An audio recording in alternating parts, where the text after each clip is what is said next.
चलो लाइट आ गई। हाँ, तो हम बात कर रहे थे, हमने टू वेरिएबल्स का देखा था, रेशियोज के बारे में, कि उनके रेशियो से हम कैसे पता कर सकते हैं कि वो दो इक्वेशन, दो समीकरणों का यूनिक सोल्यूशन होगा या फिर एक से ज़्यादा सोल्यूशन, इनफाइनाइट सोल्यूशन होगा, या फिर सोल्यूशन होगा ही नहीं। ठीक ना, इसके बारे में हमने बात की है। ठीक है, अब इक्वेशन को सॉल्व कैसे करेंगे, तो सॉल्व करने की 3-4 विधियां होती हैं, पर हमें जो सिलेबस में पढ़ना है वो दो ही के बारे में पढ़ना है। एक है सब्स्टिट्यूशन मेथड,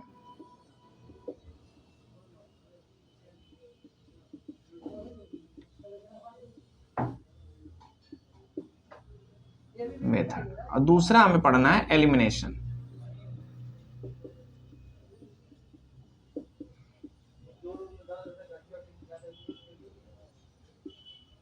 ठीक है, सब्स्टिट्यूशन मेथड हमें पढ़ना है और दूसरा एलिमिनेशन मेथड हमें पढ़ना है। इन्हीं दो मेथड की वजह से क्वेश्चन को सॉल्व करने के लिए आएगा।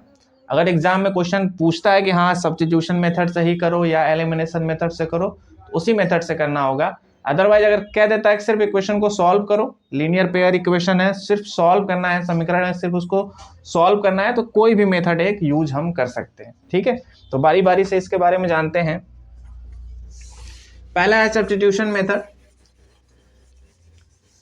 इसमें हम क्या करते हैं, किसी एक की वैल्यू को निकाल करके दूसरे में रख देते हैं। यानी अगर मैं छोटा सा एक क्वेश्चन लूं, जैसे मैं कह दूं कि x प्लस वाई की वैल्यू, ठीक है, 10 है, और वहीं पे मैं कह दूं कि x माइनस वाई की वैल्यू 4 है। ठीक, तो अब इसको मैं यहाँ पे दो समीकरण है और दोनों कैसा है, देख रहे हैं कोई पावर नहीं है, तो ये दोनों कैसा इक्वेशन है, लीनियर इक्वेशन है। ठीक है, दो वेरिएबल्स में है x और y, तो टू वेरिएबल्स में है, पेयर है, यानी कि दो इक्वेशन है। ठीक, हमें क्या करना होगा, कोई भी एक इक्वेशन पकड़ो, कोई भी एक समीकरण को उठाओ, x प्लस वाई बराबर 10। ठीक है, इसमें या तो x की वैल्यू निकाल लो या तो y की वैल्यू निकालो। ठीक है, अगर मुझे x बराबर लिखना हो तो मैं इस y को इधर लेकर के चला जाऊंगा। ठीक है, x बराबर लिखने के लिए मुझे ये y गायब करना होगा, तो ये y गायब कैसे होगा, इस y को उठा करके इधर हम लाएंगे, तो यहाँ 10 तो है ही। ठीक है, सिर्फ हमने इस y को उठा लिया है और हम इधर जब लेकर के आएंगे तो ये माइनस हो जाएगा, यानी x की वैल्यू आ गई 10 माइनस वाई। ठीक ना, एक्चुअल में होता क्या है, ये उठा के लेके नहीं जाते, हम क्या करते हैं, इधर से y गायब करते हैं। y गायब करने के लिए मुझे यहाँ से y खत्म करना होगा, तो प्लस y है, अगर मैं यहाँ पे माइनस y कर दूं तो ये y खत्म हो जाएगा। तो वह जो काम मैंने बराबर के इधर किया है वही काम मुझे इधर भी करना होगा। अब देखो y में से y खत्म, x बराबर 10 माइनस वाई बच गया। तो यही चीज एक्चुअल में होती है, बट इतना प्रोसेस हम नहीं करते हैं, हम इसलिए डायरेक्ट y को उठा करके यहाँ पे कर देते हैं। पर एक्चुअल में जो कॉन्सेप्ट होता है, वर्क करता है, वो ये कॉन्सेप्ट वर्क करता है कि हम किसी चीज को उठा के नहीं लेके जाते, हम क्या करते हैं, सेम चीज को माइनस कर देते हैं।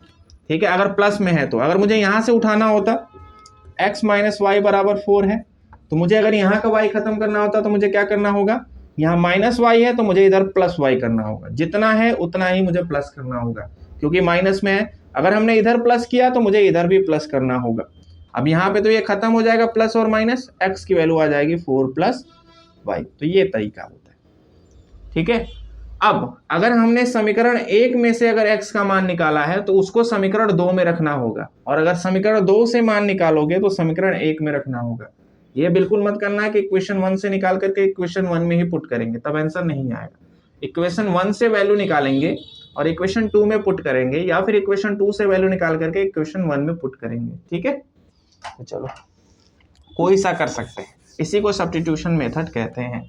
अब इस वैल्यू को उठा करके मैं यहाँ रखता हूँ, लिखूंगा यहाँ पे। ठीक है, put this value in equation 2। ठीक है, इक्वेशन 2 हमारा है x minus Y equal to 4। ये यूपी बोर्ड वाले लिख सकते हैं, दिए गए मान को समीकरण 2 में रखने पर। ठीक है, इधर के बाद यहाँ आना, x माइनस वाई की वैल्यू हो जाएगी 4, ये दिया गया है समीकरण 2, हमें x की वैल्यू रख देनी है 10 माइनस वाई, माइनस वाई पहले से है इक्वल टू 4। ठीक है, 10 दोनों माइनस माइनस है, ध्यान रखना, दोनों माइनस माइनस है तो ये खत्म नहीं होंगे। जब दोनों सेम चिन्ह वाले, बराबर चिन्ह वाले, सेम साइन वाले होते हैं तो उनको जोड़ दिया जाता है, तो वाई वाई मिलके 2y हो जाएगा, क्योंकि इनका प्लस करना है। तो एक y मिलके 2y, माइनस माइनस है तो माइनस ही लिख देंगे। कई लोग कंफ्यूज हो जाते हैं कि माइनस और माइनस मिलके प्लस होता है, पर अगर गुणा करना होता तो यहाँ पे गुणे का साइन नहीं लगा है, ठीक है। इस वजह से दोनों को हमें जोड़ना है, 2y करना है और माइनस माइनस माइनस ही लिख दिया जाएगा, ठीक है, बराबर 4। अब -2y है, 10 को इधर लेके चलते हैं, तो -2y इक्वल टू, क्योंकि समान रूप वालों को एक जगह कर ले, ये भी डिजिट है, ये भी डिजिट है, तो पहले इसको उठा के लेके चले। 4, 10 इधर जाएगा तो क्या हो जाएगा -10, क्यों, क्योंकि इधर +10 था, इधर आकर के -10 हो जाएगा। घटाएंगे, ठीक है, तो क्या आएगा देख लेते हैं। -2y इक्वल टू 4 में से 10 को माइनस करेंगे तो छोटे नंबर में से बड़े नंबर को माइनस करना है, तो माइनस लगा दो, और बड़े में से छोटे को माइनस कर लो, 6, ठीक, दोनों तरफ माइनस है, खत्म हो जाएगा। 2y की वैल्यू होगी 6, y की वैल्यू हो जाएगी 6 अपॉन, अब यहाँ का जो 2 आएगा यहाँ पे अपॉन में जाएगा, ठीक है, यहाँ पे इनटू में था, तो इसलिए यहाँ का जो 2 इधर आएगा वो अपॉन में जाएगा, तो y का मान आ जाएगा 3। y का मान 3 आया तो x का मान निकालने के लिए क्या करेंगे, x बराबर है 10 माइनस वाई, तो ये हो जाएगा 10 माइनस 3 इक्वल टू 7, यानी x का मान आ गया 7, ये आंसर हो जाएगा, x की वैल्यू 7 और y की वैल्यू 3, ठीक है, देख लो समझ लो, नीचे का आ रहा है, ठीक है, नीचे का थोड़ा सा कटा हुआ है, ठीक, यहाँ का इसके नीचे का कट गया, बट समझ जाना कि क्या है बोला है मैंने, उसको हिसाब से कर लेना, ठीक है। या फिर ऊपर लिख देता हूँ क्या किया था यहाँ पे जो चीज़ें हैं, ठीक है, यहाँ पे y की वैल्यू 3 आई हुई है, यहाँ पे y की वैल्यू 3 लिखा गया है, और यहाँ पे x की वैल्यू निकाली गई है, तो x की वैल्यू निकालने के लिए हम क्या करेंगे, फिर से लाइट गई,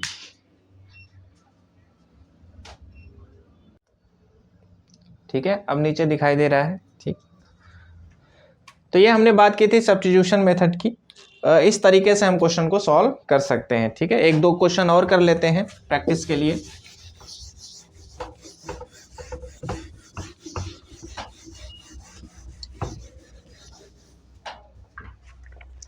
हिंदी में इसको प्रतिस्थापन विधि कहा जाता है, सब्स्टिट्यूशन मेथड को हम लोग प्रतिस्थापन विधि के नाम से जानते हैं, ठीक ना।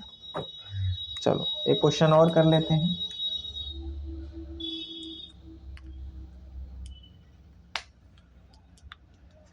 इसे ये दिया है s minus T equal to 3 s upon 3 plus T upon 2 equal to 6, ठीक है। अब इसमें कैसे करेंगे, इस चीज को ध्यान देंगे, यहां से भी वैल्यू ले सकते हैं, यहां से भी वैल्यू ले सकते हैं, ठीक है। ये थोड़ा सा अपॉन में है, s अपॉन 3 t अपॉन 2, ठीक है, जो वेरिएबल है यानी जो ABCD या ST या UV या XY जो होता है, अगर ये ऊपर है, ठीक है, तब तो ठीक है, अपॉन में लिखा गया है और ऊपर है तब तो ठीक है, न्यूमरेटर में है तब तो ठीक है, डिनोमिनेटर में होता है तो उसको अलग तरीके से सॉल्व करते हैं, ठीक है। फिलहाल यहाँ पे ये न्यूमरेटर में है तो ठीक है, कोई दिक्कत की बात नहीं है, हम इसको चाहें तो थोड़ा सा आसान कर सकते हैं, ठीक है। करने के लिए हम क्या करेंगे, इसका क्रॉस मल्टीप्लाई कर देंगे, 2 का यस में कर देंगे तो ये हो जाएगा 2s, प्लस 3 का t में कर देंगे तो ये हो जाएगा 3t, और इनका आपस में मल्टीप्लाई करके 3 और 2 का 3 2 जा 6, और इस 6 को ले जाकर के इसमें मल्टीप्लाई कर देंगे तो ये हो जाएगा 36, ठीक है। तो ये हो जाएगा 2s plus 3t equal to 3 2 जा 6 और 6 जा 36, तो यहां से इक्वेशन 1 हो गया और ये इक्वेशन 2 हो गया, ठीक है। अब हम इसको आसानी से सॉल्व कर सकते हैं, वैल्यू यहां से निकालना आसान है, तो हम इसी वैल्यू को लेंगे, s minus T equal to 3, s की वैल्यू निकालेंगे 3 प्लस टी आएगा, तो ये s की वैल्यू को हम क्या करेंगे, put this value in equation number 2, समीकरण 2 में यह मान रखने पर, ठीक है, 2 एस है तो यस की जगह ये पूरा रखना है, ध्यान रखना, ये एस है तो एस की जगह 3 + t रखेंगे पूरा का पूरा। तो उसके लिए हम यहाँ पे ब्रैकेट लगा देंगे, ठीक है, ताकि इस 2 का मल्टीप्लीकेशन दोनों में हो सके, क्योंकि ये पूरा का पूरा एस की वैल्यू है। तो जो 2 का मल्टीप्लीकेशन यहाँ एस में था तो एस की पूरी वैल्यू में किया जाएगा। प्लस 3t है इक्वल टू 36 है, ठीक। मल्टीप्लाई करके देख लेते हैं, 6 + 2t, 2 का 3 में करेंगे 6, फिर 2 का t में करेंगे 2t, प्लस ये 3t इक्वल टू 36, ठीक है। एक लाइन और बढ़ा लेते हैं, इनको ऐड करेंगे तो हो जाएगा 5t इक्वल टू 36। 5t को छोड़ करके 6 को पहले ट्रांसफर करेंगे, तो 5t यहाँ छोड़ दिया, 36 - 6 हो जाएगा। 5t इक्वल टू ये हो जाएगा 30। t की वैल्यू अगर हम निकालेंगे तो 5 यहाँ से उठाएंगे और इधर लेकर के आएंगे, तो चूंकि यहाँ पे 5 × में है तो यहाँ आकर के अपॉन में हो जाएगा और t की वैल्यू आ जाएगी 6, ठीक है, दिखाई दे रहा है। हाँ चलो ठीक है, t की वैल्यू हो गई 6। अब इसी t की वैल्यू को इस इक्वेशन में रखेंगे, मान लो कि इसको इक्वेशन 3 मान लो, ठीक है। तो सो बाय द इक्वेशन 3 s की वैल्यू हो जाएगी 3 + t की वैल्यू कितनी आई 6, 9, s की वैल्यू हो गई 9। ये दो आंसर हो गए, s की वैल्यू और ये t की वैल्यू। इस प्रकार से s और t की वैल्यू हमने निकाल ली, ठीक है। लगा लो, पॉज करके नोट कर लेना, मिटा देता हूं। तो ये तो था सब्स्टिट्यूशन मेथड। इस तरीके से जितने भी क्वेश्चन होंगे हम लगा सकते हैं इक्वेशन को सॉल्व करके, ठीक है। अब बात करते हैं एलिमिनेशन मेथड की। एलिमिनेशन मेथड,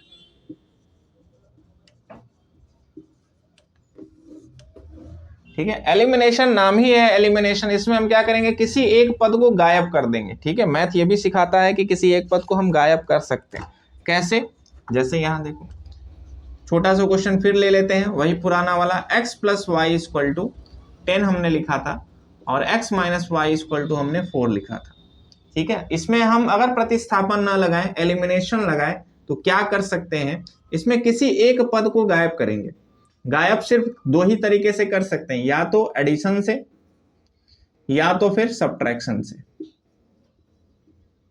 ठीक है। गायब करने के लिए इन्हीं दो का इस्तेमाल करेंगे कि या तो दोनों इक्वेशन को ऐड कर लें तो गायब हो जाए, या तो दोनों इक्वेशन को सब्ट्रैक्ट कर लें तो गायब हो जाए। उसके लिए एक चीज होना जरूरी है कि जिस वेरिएबल को गायब करना है उस वेरिएबल की वैल्यू सेम होनी चाहिए।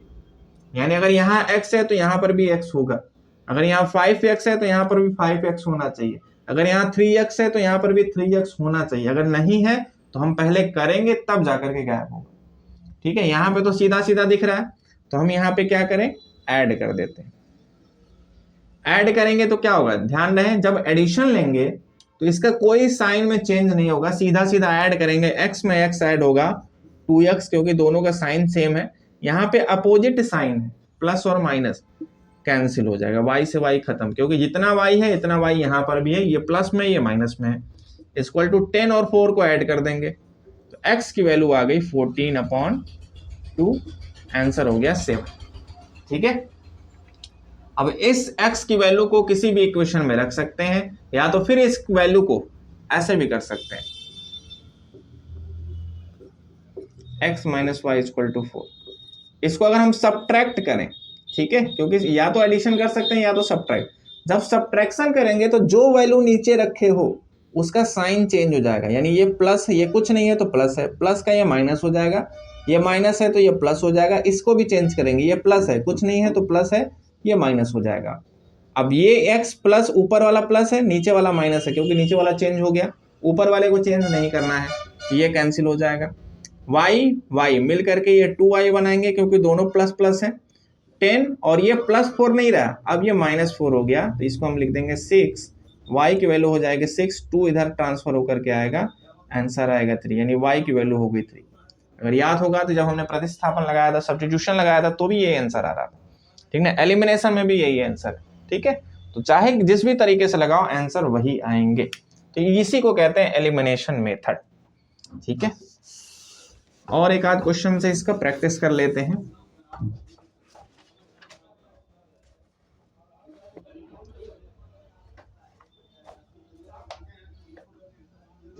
जैसे यहाँ पे दिया हुआ है 3x minus 5y minus 4 equal to 0, और दूसरा इक्वेशन है 9x equal to 2y plus 7। अब देखो इस इक्वेशन को इधर उधर कर दिया, ठीक ना, इक्वेशन सही है बट इधर उधर कर दिया। तो हमें क्या करना होगा, सबसे पहला काम हमारा ये होगा कि हम इक्वेशन को जो स्टैंडर्ड फॉर्म है उस रूप में लिखते हैं। ठीक है, स्टैंडर्ड फॉर्म में लिखने के लिए x और y को एक तरफ छोड़ करके और इक्वल के बाकी चीजें उधर भेज देते हैं। जैसे इसको अगर हम लिखना चाहें तो ये हो जाएगा 3x माइनस 5y। अब ये -4 को हम इधर लेकर के जाएंगे, -4 इक्वल टू ये इधर इक्वल के इधर जाएगा तो क्या हो जाएगा, +4 हो जाएगा, क्योंकि यहाँ -4 था, इक्वल के उधर गया तो +4 हो जाएगा। ठीक है, ये हो जाएगा हमारा नया इक्वेशन। दूसरा इक्वेशन 9x हमें एक तरफ करना है, इक्वल के बाद ये लिखा है तो 2y को इसको पास लेके आओ, तो ये जब प्लस है तो ये आकर के माइनस हो जाएगा, और 7 को छोड़ दो इक्वल के इधर। ये हो गया हमारा नया इक्वेशन। ठीक है, मान लो कि ये इक्वेशन 1 था, 2 था, तो ये हो जाएगा 3 और ये हो जाएगा 4। अब हमारा स्टैंडर्ड फॉर्म में चेंज हो गया, जिस फॉर्म में हम क्वेश्चन को सॉल्व करते हैं। ठीक है, तो अब हमें क्या करना होगा, इन क्वेश्चंस को सॉल्व करना होगा। कैसे, एलिमिनेशन मेथड लगाना है। तो एलिमिनेशन मेथड के लिए या तो x वाला इक्वल होना चाहिए या तो y वाला इक्वल होना चाहिए। हम यहाँ देख रहे हैं कि x यहाँ पे 3 है और यहाँ पे 9 है, इक्वल नहीं है। चलो y चेक कर लेते हैं, यहाँ 5 है, यहाँ पे 2 है, तो y भी इक्वल नहीं है, तो किसी एक को इक्वल कर लो। हाँ, इक्वल करने के लिए हम क्या अपना सकते हैं, इक्वल करने के लिए या तो हम मल्टीप्लाई कर सकते हैं या तो डिवाइड कर सकते हैं। ठीक है, इक्वेशन को सॉल्व करने के लिए एडिशन और सब्ट्रैक्शन लगा सकते हैं, बट इक्वेशन सॉल्व करने के लिए जो चीज जरूरी है कि वेरिएबल का कोफिशिएंट सेम होना चाहिए, जिसको हमें डिलीट करना है, एलिमिनेट करना है, उसमें हम या तो मल्टीप्लाई कर सकते हैं या फिर डिवाइड कर सकते हैं, जोड़ के नहीं करेंगे। ठीक है, तो अब या तो इस 3 को 9 बना दे, या तो इस 9 को 3 बना दे, या तो इस 5 को 2 बना दे, या तो 2 को 5 बना दे। ठीक है, तो 5 को 2 बनाना या 2 को 5 बनाना पॉसिबल नहीं है, मतलब इजिली पॉसिबल नहीं है। बनाने को बना सकते हैं, इजिली पॉसिबल नहीं। तो हम क्या करेंगे, यहाँ 3 में अगर मैं 3 से मल्टीप्लाई कर दूं तो ये 9 बन जाएगा। ठीक है, तो यही तरीका हम अपनाएंगे। लेकिन एक चीज ध्यान रखना, सिर्फ इसी में नहीं होगा, अगर मल्टीप्लीकेशन होगा तो पूरे इक्वेशन में कर दिया जाएगा। ठीक है, तो यहां लिखेंगे मल्टीप्लाई द इक्वेशन 3/3। इक्वेशन 3 को 3 से मल्टीप्लाई कर देते हैं। ठीक है, ये हो जाएगा 9x माइनस, इसमें भी ये हो जाएगा 15y इक्वल टू 40, सॉरी 12, 3 4 जा 12। ये हो गया इक्वेशन 4 तो है ही, 5 बना लो। ठीक है, और इसके नीचे ये लिख दो 9x, इसमें कोई चेंजिंग नहीं हमने की है, 7, ये इक्वेशन 4। अब देखेंगे कि अब इसको ऐड करें या सब्ट्रैक्ट करें। दिमाग में ये क्वेश्चन आना चाहिए कि अब इसको एडिशन में लें या सब्ट्रैक्शन के द्वारा सॉल्व करें। तो ध्यान देंगे, x वाला हमारा इक्वल है, तो अगर x वाला इक्वल है तो इसका साइन देखेंगे, क्या ये दोनों इक्वल हैं, ये प्लस है तो ये भी प्लस है, बिल्कुल। यहाँ पे कोई साइन नहीं है तो ये प्लस है और ये भी प्लस है, तो ये जब दोनों प्लस हैं तो अब यहाँ पे हम लिखेंगे सब्ट्रैक्ट। अगर दोनों माइनस होते तो भी हम लिखते सब्ट्रैक्ट, एक प्लस होता एक माइनस होता, या एक माइनस और एक प्लस होता, तब हम यहाँ लिखते एडिशन। ठीक है, ध्यान रखना, अगर दोनों प्लस प्लस हैं तो हम लिखेंगे सब्ट्रैक्शन, अगर दोनों माइनस माइनस हैं तो भी लिखेंगे सब्ट्रैक्शन, और अगर एक प्लस और एक माइनस है या तो एक माइनस और एक प्लस है तो लिखेंगे एडिशन। ठीक है, ये चीज ध्यान रखेंगे। तो यहाँ पे दोनों प्लस प्लस है तो हम यहाँ लिखेंगे सब्ट्रैक्शन। ठीक है, यानी कि घटाने पर, हिंदी वाले लिखेंगे घटाने पर। अब घटाने पे क्या होगा, साइन चेंज होगा, नीचे वालों का सबका चिन्ह बदल जाएगा। ये प्लस है तो इसको माइनस हम बना देंगे, ये माइनस है तो इसको प्लस बना देंगे, ये प्लस है तो इसको माइनस बना देंगे। ठीक है, अब ये कट जाएगा, यहाँ पे ये -15y है और ये अब प्लस हो चुका 2y, एक माइनस एक प्लस तो घटेगा, 15 में से 2 घटाएंगे 13y। ठीक है, चूंकि माइनस वाला बड़ा है तो हम यहाँ पे माइनस लगा देंगे। 12 में से 7 घटाएंगे क्योंकि ये प्लस और ये माइनस है, ऊपर वाला तो चिन्ह चेंज नहीं हुआ, 12 में से 7 घटाएंगे तो 5 होगा। ठीक है, y का मान हो जाएगा, इसको इधर ट्रांसफर करें। अब ये नहीं कि इधर माइनस है इधर आके प्लस हो जाएगा, नहीं, ये इधर का चिन्ह देखते हैं, यहाँ पे क्या है इनटू है तो ये आके अपॉन में जाएगा, तो चिन्ह में चेंजिंग नहीं आएगी। ठीक है, ये -5/13 हो जाएगा y का मान। ठीक, इसी y के मान को किसी भी एक समीकरण में रख करके x का मान निकाल सकते हैं। ठीक है, लिख सकते हैं यहाँ पे। ठीक है, y बराबर इतना को समीकरण, या put this value in equation 3 और 4 किसी में रख सकते हो। समीकरण मान लो कि 3 में रखने पर, 3 में रखने पर, 3 में अगर हम रखते हैं तो क्या होगा, ये तो हो जाएगा 3x माइनस 5 इंटू वाई की वैल्यू है -5/13 इक्वल टू 4। सॉल्व करेंगे 3x माइनस माइनस अब मल्टीप्लाई हो रहा है तो ये हो जाएगा plus 5×5 = 13 equal to 4। 3x equal to 4, 25/13 को उधर लेकर के जाओ तो -25/13 हो जाएगा। 3x इक्वल टू यहाँ पे 13 4 जा 52 minus 25/13, 3x equal to solve करेंगे कितना आएगा सर 27/13, x की वैल्यू आएगी। ठीक है, 27/13, ये 3 के नीचे मल्टीप्लाई हो जाएगा 13 इंटू 3, ये हो जाएगा x की वैल्यू हो जाएगी 27/39। ये x का आंसर हो गया और ये y का। ठीक है, तो इस तरीके से ये क्वेश्चन सॉल्व होगा एलिमिनेशन मेथड। और भी ढेर सारे क्वेश्चन हैं, ठीक ना, आप लोग क्वेश्चन लगाएंगे, एक अलग से वीडियोस में हम सारे क्वेश्चंस के बारे में भी बात कर लेंगे। ठीक है, तो ये यहाँ पे ये चैप्टर खत्म होता है, क्योंकि ये रिवीजन क्लास है, 14 डेज का चैलेंज। कैसे अगर हमारा मैथ रिवाइज करना है हमें, तो सारे कॉन्सेप्ट कैसे क्लियर होंगे, तो सारे कॉन्सेप्ट को एक जगह ला करके मैंने रख दिया। ठीक है, अब आपका काम बनता है कॉन्सेप्ट पढ़ें, अच्छे से समझें और इससे रिलेटेड जो भी क्वेश्चन हो उसकी प्रैक्टिस करें, ताकि आपकी मैथ्स की तैयारी अच्छी हो सके। ठीक है, तो ये पूरा का पूरा चैप्टर डे 3 का चैप्टर 3 हमारा खत्म होता है। ठीक है, इसके पहले 2 वीडियोस हमने डाल दी है 2 चैप्टर के बारे में, उसे भी आप जरूर से देखिएगा, और ये तीसरा खत्म होता है। ठीक है, नेक्स्ट वीडियो में मिलेंगे, चौथा चैप्टर क्वाड्रेटिक इक्वेशन जो हमारा है, चौथे दिन में।